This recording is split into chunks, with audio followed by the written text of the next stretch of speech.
ప్రతిరోజు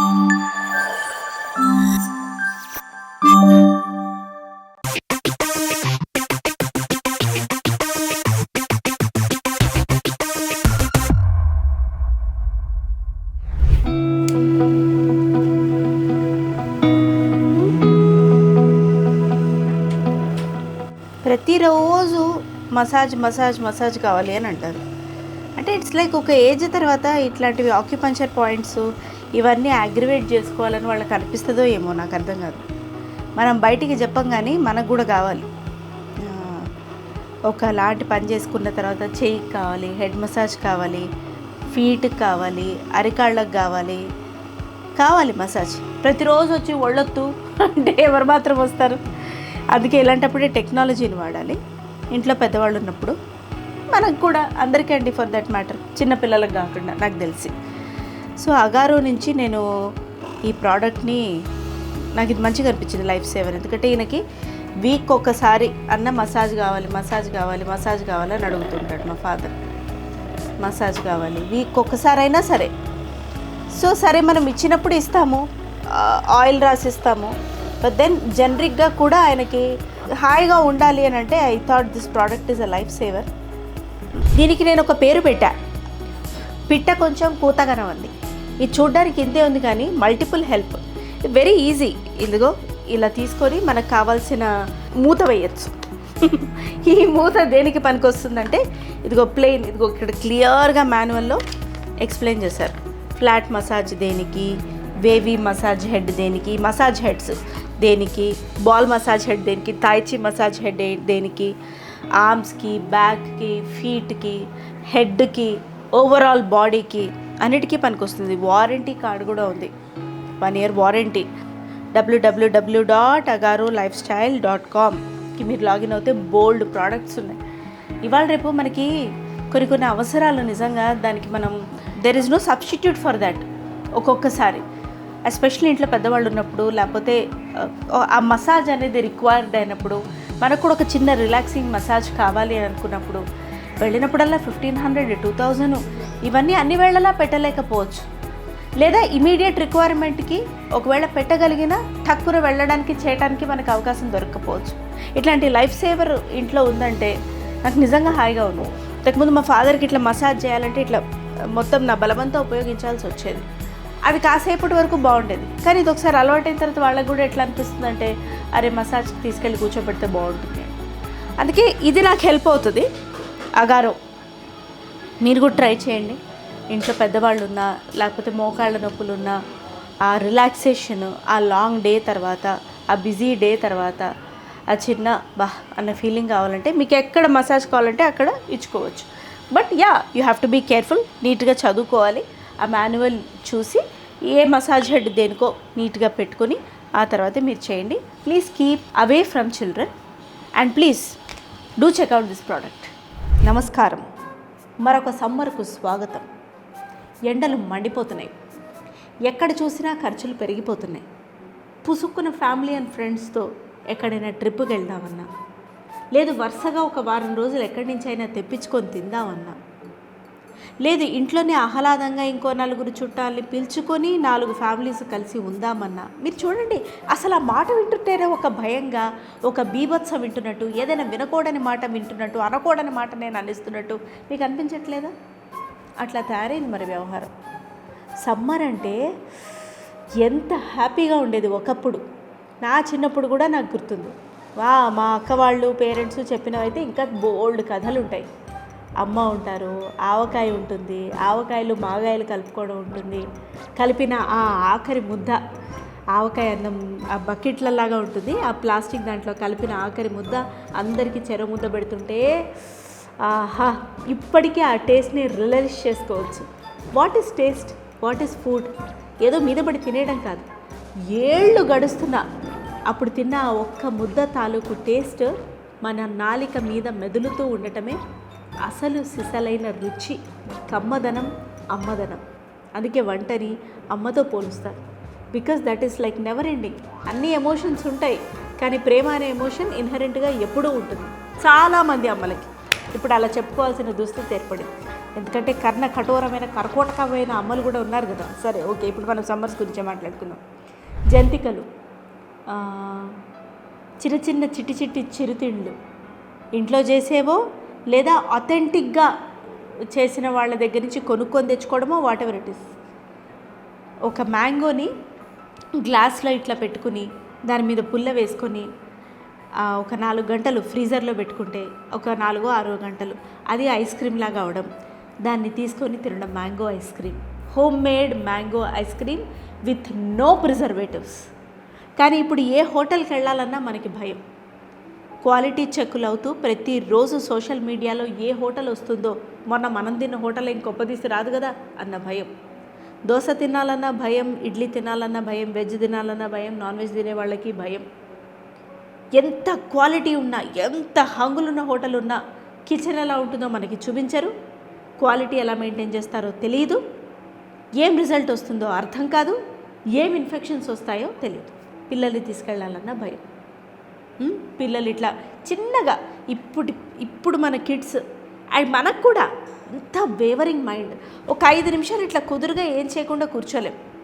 ఎవ్రీ 3 మినిట్స్కి ఒకసారి ఫోన్ తీస్తాం, వాట్సాప్ ఓపెన్ చేస్తాం, లేదా ఏదైనా యాప్ ఓపెన్ చేస్తాం, ఏదో బ్రౌజింగ్ చేస్తుంటాం, ఏదో యాడ్ టు కార్ట్ కొట్టుకుంటాం, డిలీట్ కొట్టుకుంటాం, కొనేది కొనకపోయేది దేవుడెరు, అవసరం ఉన్నా లేకపోయినా కొనుక్కుంటూ ఉంటాం, బ్రౌజ్ చేస్తూ ఉంటాం, చూస్తూ ఉంటాం, తోచట్లేదంటాం, ప్రతిరోజు బయటికి వెళ్ళాలని చూస్తుంటాం. కార్లు, పెట్రోళ్ళు 100 రూపాయలు అయ్యే దగ్గర 1000-1500 రూపాయలు, అసలు ఒకటేమిటి నానా హైరానా. కానీ ఒకప్పుడు అలా కాదు. ఒక 5-10 రూపాయలు నాన్నో అమ్మో ఏదైనా కొనుక్కోమని ఇస్తే దాన్ని నెలంతా దాచిపెట్టుకొని కొనుక్కోవడంలో ఉన్న తృప్తి, ఒక 5 రూపాయలు చాక్లెట్ కొనుక్కొని తింటే దానికే తృప్తి అయిపోయేవాళ్ళం. ఇప్పటి పిల్లలం దేనికి తృప్తి చెందట్లేదు. మాల్స్ అంటూ వెళ్తాం, ఈజీగా 3-4 వేలు ఫుడ్తో కలిపి, ప్లే ఏరియాస్ కూడా వెళ్తే 3-4 వేలు లేచిపోతాయి. అయినా వస్తుంటే ఐఎమ్ బోర్డ్ అన్నమాట. I'm board, I have disappointed, my life is boring, I have nothing to do అన్న మాటని నేను 3, 4, 5, 6 క్లాసుల పిల్లల దగ్గర నుంచి కూడా కింద నడుస్తుంటే వింటూ ఉంటా. నాకు చాలా ఆశ్చర్యం వేస్తుంది. చాలా ఏళ్ళు వచ్చేంత వరకు నాకు బోర్డం అంటే ఏంటో తెలియదు. కథల పుస్తకాలు దొరుకుతాయి, తెలుగు లేదా ఇంగ్లీష్, ఏ భాష ఇష్టం ఉంటే ఆ భాష, వారి లాంగ్వేజెస్లో ఆ కథలు చదవటం. పేపర్ వస్తే ఆ పిల్లల పేజెస్ ఉంటాయి, అవి వెతికి చదువుకోవడం, ఆ పజిల్స్ని పూర్తి చేసి ఏదో పెద్ద కాంపిటీషన్లో పార్టిసిపేట్ చేశాము అనేది అంత ఆనందంగా ఫీల్ అయిపోవడం ఆ పజిల్స్ పూర్తి చేస్తే. ఒక చోట కూర్చొని కొన్ని గంటలు ఆడుకోవటం, అవి పాచికలైనా, ఇంకే ఆటైనా, బొమ్మల పెళ్ళైనా, ఇంట్లో బొమ్మల కిచెన్లతోటి ఆడుకోవటమైనా, మధ్యలో అమ్మలు, నాన్నలు, కజిన్స్ కూడా ఈ ఆటల్లో ఇన్వాల్వ్ అవ్వటం. ఒక చిన్న మురికిచ్చి ఆడుకోపో అని అమ్మ అంటే అది ఆ కిచెన్ గేమ్లో ఆడుకుంటూ అమ్మ నీకోసం మురుకు చేశాను చూడు అని ఆమె కూడా ఇన్వాల్వ్ అవ్వడం. ఇంతకన్నా ఎక్కువ మంది సంతానమే అప్పుడు, ఇంతకన్నా తక్కువ టెక్నాలజీ, ఇంతకన్నా తక్కువ మిషన్సే. కానీ అప్పుడు ఓపిక ఎక్కువ ఉండేది, ఎక్స్పెక్టేషన్స్ అసలు ఉండేవి కావు, చాలా మినిమల్గా ఉండేవి. అందుకే అప్పుడు ఇంట్లో నవ్వులు ఉండేవి, ఇప్పుడు ఇంట్లో అరుపులు ఉంటున్నాయి. ఇంతకన్నా ఎక్కువ వాటర్ ప్రాబ్లమ్సే ఉన్నాయి అప్పుడు. ఇప్పుడు ఒక ట్యాంకర్ తెప్పించుకుంటే మనకి ఫుల్ఫిల్ అయిపోతుంది నీడ్. ఇంతకన్నా ఎక్కువ హెల్పర్స్తో ప్రాబ్లం ఉండేది. చాలామంది ఇళ్లలో అసలు హెల్పర్స్ ఉండేవారే కాదు.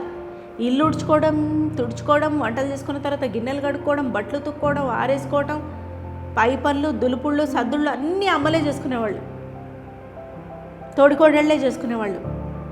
60-70 ఏళ్ళు వచ్చిన అత్తగారులు కూడా ఒక చేతికి సహాయంగా ఉండేవాళ్ళు. వయస వరుస సాధించుకు తినేవాళ్ళు కూడా ఉండేవాళ్ళు అనుకోండి. బట్ మనం పాజిటివ్ సైడే మాట్లాడుకుందాం.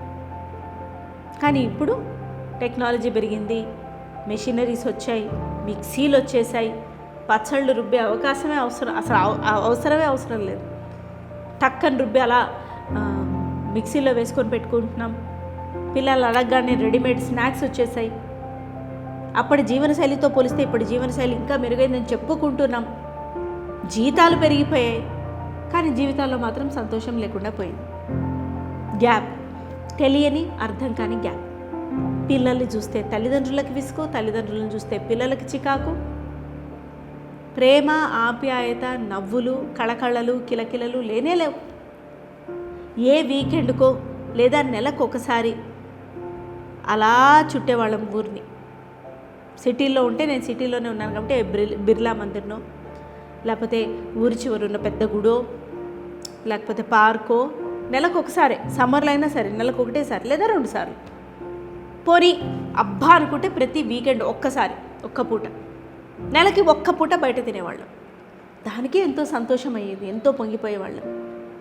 అమ్మ చేతి రుచిని అసలు ఏ మాత్రం పేర్లు పెట్టకుండా ఆకలంటూ ఆవురావురమంటూ ఉట్టి చారే, ఉట్టి మజ్జిగే, ఉట్టి పప్పే, ఉట్టి వడియాలే, ఉట్టి మాగాయే, ఉట్టి ఆవకాయ పప్పే శుభ్రంగా తినేసేవాళ్ళం. ఇప్పుడు ఎన్ని రకాల కూరలు వచ్చాయి, ఎన్ని రకాల ఫుడ్ ఆప్షన్స్ వచ్చాయి, ఎన్ని రకాల మైక్రో మెనూలు వచ్చాయి, మొజిటోలు వచ్చాయి, సాఫ్ట్ డ్రింక్స్ వచ్చాయి, థిక్ మిల్క్ షేక్స్ వచ్చాయి, ఇంకేవేవో వచ్చాయి. అయినా మనలో సాటిస్ఫాక్షన్ మాత్రం అస్సలు రాలేదు. కావాల్సినంత డిస్సాటిస్ఫాక్షన్ అక్కర్లేనంతగా వచ్చేసింది. ఒకప్పుడు ట్రిప్పులు అంటూ వెళ్ళేవాళ్ళం. అప్పుడు కూడా అమ్మలు ఇంత పెద్ద పెద్ద డబ్బాల్లో ఒక పులిహార, పూరీలు, కూర, దద్దోజనం ఇవే జనరల్గా ఏదైనా ట్రిప్పులకి వెళ్తే ఉండేవి. అంటే అది పొద్దునెళ్ళి రాత్రి వచ్చే ట్రిప్ అయినా కావచ్చు, లేకపోతే ట్రైన్లో వెళ్ళే ట్రిప్ అయినా కావచ్చు. ఎంతో ఇష్టంగా ఆవురు అనుకుంటూ తినేసేవాళ్ళం. ఇప్పుడు ఇలాంటి ఫుడ్ తినాలంటే బోర్, చెయ్యాలంటే పరమ బోర్. ఒకప్పుడు చుట్టాలతో మాటలు ఉండేవి, సరదాగా ఫ్రెండ్స్ వస్తే వాళ్ళే ఫ్యామిలీ లాగా ఇంట్లో ఉండగలిగే పరిస్థితి ఉండేది. ఇప్పుడు రక్త సంబంధాలు ఉన్నా, రక్త సంబంధికులు వచ్చి ఉన్నా మనకి చికాకులు, హేట్రెడ్, అసూయ, అసహ్యం, విసుగులు. వీళ్ళు ఎప్పుడు పోతారా ఇంట్లోంచి అన్న విరక్తి ఇదే ఇప్పుడైతే. ఎందుకు ఇంతగా దిగజారిపోతున్నాం? ఎందుకు ఇంతగా? ఒకప్పుడు టీవీ అంటే ఏ శుక్రవారమో వచ్చే చిత్రలహరి, ఆదివారం వచ్చే సినిమా, మహాభారత్, రామాయణం ఇవే. దాన్ని ఎంతో ఆశగా చూసేవాళ్ళం. మంత్లీ వన్స్ ఇదిగో అట్లా సినిమాలు తెర తెచ్చుకొని ఊళ్ళల్లో చూసేవాళ్ళం ఎంతో ఆనందంగా. తోలుబొమ్మలాటలు చూసేవాళ్ళం, నాటకాలకు వెళ్ళేవాళ్ళం. అప్పుడు అసలు బోరడమే ఉండేది కాదు, ఎంతో హాయిగా ఉండేది. చెప్తుంటేనే చూడండి నా మొహం మీద ఒకలాంటి చిరునవ్వు. కానీ ఇప్పుడు ఇట్లా బటన్ నొక్కితే కావాల్సిన ఛానల్ సెకండ్లలో మారిపోతుంది. డిస్సాటిస్ఫాక్షన్. ఒకప్పుడు చేతికి చేయించుకున్న 4 బంగారు గాజులు, పెట్టుకున్న దుద్దులు, సూత్రాలు, ఒక నెక్లెస్ ఇవే ఆనందం. 7 వారాల నగల్ని బతుకున్నంత వరకు అట్లా తిప్పి తిప్పి తిప్పి తిప్పి తిప్పి తిప్పి వేసుకొని మురిసిపోతూ ఉండేవాళ్ళం. ఇప్పుడు ఎన్ని కొత్త నగలు వచ్చినా సాటిస్ఫాక్షన్ లేదు, ఎన్ని రకాలు వచ్చినా సాటిస్ఫాక్షన్ లేదు. ఎప్పుడు ఎక్స్చేంజ్, ఎప్పుడు మార్చటం, ఎప్పుడు ఎక్స్చేంజ్. అందుకేనేమో ఆ బంగారం ధర కూడా దిగనంటోంది, 1,00,000 దాటి కూర్చుంది అక్కడ. ఇంకా పెరుగుతానంటోంది కానీ అసలు తగ్గనంటోంది. ఒకప్పుడు కూడా గొడవలు ఉండేవి, చీకాకులు ఉండేవి, కొట్లాటలు ఉండేవి, కానీ వెంటనే కలిసిపోవడం ఉండేది. కోపతాపాలు ఉండేవి కానీ అసూయలు, ఈర్ష్యలు ఎంత ఉన్నా వాళ్ళు నాశనం అయిపోతే బాగుంటుంది అన్న కక్షలు చాలా తక్కువే ఉండేవి అనిపిస్తోంది. ఇప్పుడు సొంత వాళ్ళని సైతం కడతేర్చడం, హతమార్చడం. ఒకప్పుడు పిల్లలందరినీ ఆనందంగా అనుభవించేవాళ్ళు పెద్దవాళ్ళు.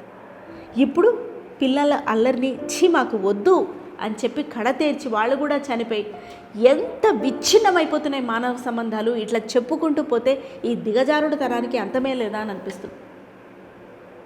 ఇందులో మనము ఉన్నాం, నేను ఉన్నాను, మీరు ఉన్నాను, అందరూ ఉన్నారు. కానీ అందులోంచి బయటికి వచ్చి దాన్ని ఒక సమస్యగా చూడటం ఎలా?